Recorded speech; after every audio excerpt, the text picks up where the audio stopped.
Taarifa iliyotufikia hivi punde ni kwamba Papa Francis kutoka nchini Vatican amefariki dunia akiwa na umri wa miaka 88.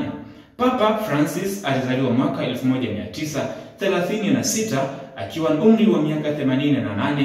Amesumbuliwa na ugonjwa ambao umeambatana na matatizo ya upumuaji ambao kwa namna moja au nyingine ulifananishwa na ugonjwa wa pumu.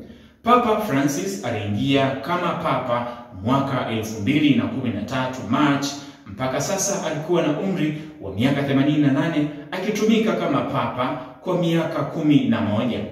Papa Francis aliachiliwa March 23 kutoka hospitali ambayo alikuwa akipatiwa matibabu kwa takribani mwezi mmoja mpaka sasa.